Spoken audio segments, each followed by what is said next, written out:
Faktor utama media tanam yang menyebabkan gagal panen antara lain, kualitas tanah. Tanah yang tidak subur atau memiliki pH yang tidak sesuai dapat menyebabkan tanaman tidak tumbuh dengan baik. Pastikan tanah memiliki keseimbangan nutrisi yang tepat dan pH yang sesuai untuk jenis tanaman yang ditanam. Struktur tanah. Tanah yang terlalu padat atau terlalu berpasir dapat menyebabkan akar tanaman tidak dapat berkembang dengan baik.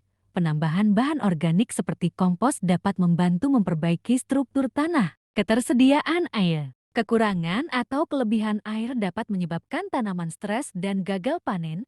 Pastikan sistem irigasi yang digunakan efektif dan efisien. Serangan hama dan penyakit. Hama dan penyakit dapat menyerang tanaman melalui media tanam yang tidak steril atau memiliki kondisi yang tidak sehat. Penggunaan pestisida dan pengelolaan lahan yang baik dapat membantu mencegah serangan hama dan penyakit. Pengelolaan lahan. Pengelolaan lahan yang tidak tepat, seperti tidak melakukan rotasi tanaman atau penggunaan pupuk yang tidak sesuai, dapat menyebabkan tanah menjadi tidak subur dan tanaman gagal panen. Selain faktor media tanam, ada juga faktor lain yang dapat menyebabkan gagal panen, seperti iklim dan cuaca. Perubahan cuaca yang ekstrem dapat menyebabkan tanaman tidak tumbuh dengan baik. Pemilihan varietas. Pemilihan varietas tanaman yang tidak sesuai dengan kondisi lahan dan iklim dapat menyebabkan gagal panen. Perawatan tanaman. Perawatan tanaman yang tidak tepat, seperti tidak melakukan penyiangan atau pemupukan yang tidak sesuai,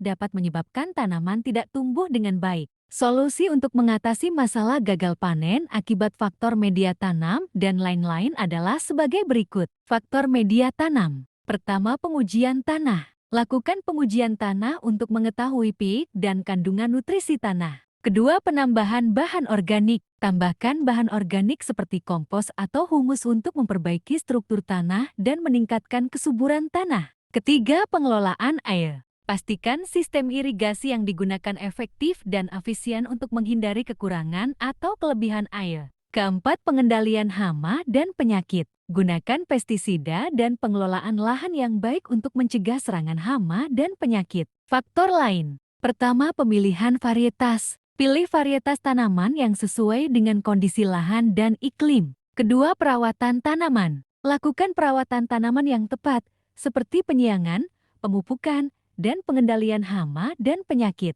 Ketiga, pengelolaan lahan. Lakukan pengelolaan lahan yang baik, seperti rotasi tanaman dan penggunaan pupuk yang sesuai. Keempat, pemantauan cuaca. Pantau cuaca dan lakukan langkah-langkah pencegahan untuk menghindari kerusakan tanaman akibat cuaca ekstrem. Dengan melakukan solusi-solusi di atas, petani dapat meningkatkan hasil panen dan mengurangi risiko gagal panen. Subscribe sekarang juga untuk mendapatkan update video terbaru dari channel ini. Terima kasih.